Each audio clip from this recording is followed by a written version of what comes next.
একদিন হলো বড় ভিডিও দেওয়া হয় না আর হাতে মেখে মাংস রান্না করা হয় না।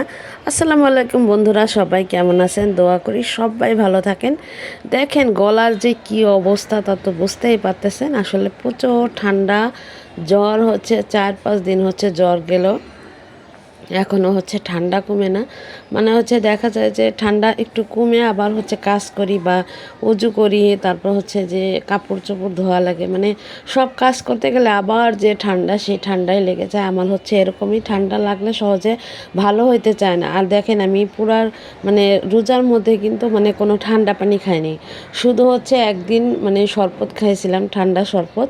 এই জন্যই হচ্ছে আমার মানে একদিনেই ঠান্ডা লেগে গেছে, মানে এরকমই হয়। মানে হচ্ছে যে মানে একটু কিছু হইলেই ঠান্ডা লাগে, এরকম একটা একদিন শুধু ঠান্ডা শরবত খাইছি, সেই কারণেই হচ্ছে ঠান্ডা লেগে গেছে। ঠান্ডা লেগে জ্বর আজকে 4-5 দিন ধরে জ্বরে ভুগতেছি।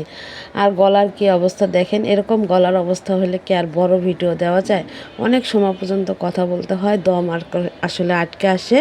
আমার আজকের ভয়েসটা কেমন হবে আমি জানি না। তারপর হচ্ছে যে আসলে সপ্তাহ শেষ হয়ে যাচ্ছে কিন্তু একটু বড় ভিডিও দেওয়া হচ্ছে না, এটা কিন্তু ঠিক না। আপনারা সবাই কিন্তু অবশ্যই সপ্তাহে একবারে কম হইলেও এক সপ্তাহে মানে যখন উতলি চ্যালেঞ্জ দেয় তারপরে হচ্ছে এক সপ্তাহে হচ্ছে একবারে মানে কমও যদি দেন তাও 2টা বড় ভিডিও দেওয়ার চেষ্টা করবেন।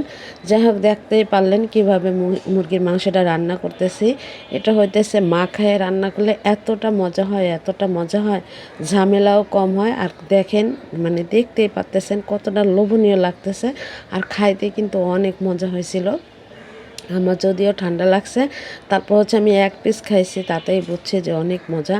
আর হচ্ছে যে মাখায় রান্না করলে ঝামেলাও কম, আবার হচ্ছে মজাও লাগে। তবে হচ্ছে যে মাখানোটা একটু সিস্টেম করে মাখাইতে হবে, সেটা হইতেছে অনেক সময় নিয়ে একটু মাখাইতে হবে সব মশলা দিয়ে। তারপর হচ্ছে সুন্দর করে মাখায় তারপর হচ্ছে বসায় দিতে হবে। আর লাস্টের দিকে আমি কিন্তু একটু জিরার গুঁড়া মানে ভাজা জিরার গুঁড়া দিয়ে দিছিলাম, ওইটা হইতেছে ভিডিও করতে ভুলে গেছি, হয় নাই ভিডিও।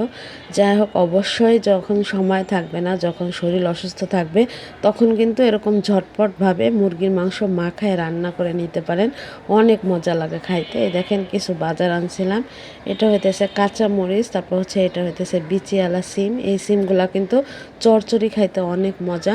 আর হচ্ছে আমার ভয়েসটা আজকে খুবই খারাপ, আপনারা কিছু মনে করবেন না। একটা বেল আনছিলাম, জানেন না মানে কোনো কিছুই খাইলে পেটে সহ্য হয় না, মানে এই বেলটা খায়ও হচ্ছে পেটের অবস্থা খারাপ হয়ে গেছিলো, মানে কি যে করব, মানে এমন একটা অবস্থা। এখানে আছে জিলাপি, তারপর হচ্ছে যে আমি হচ্ছে যে বন্নি আনছিলাম, তারপর এখানে আছে মিষ্টি কুমড়া।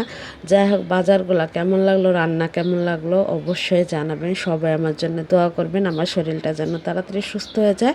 আর আপনাদের সবার জন্য আমি দোয়া করি, অনেক অনেক ভালো থাকেন। আল্লাহ হাফেজ।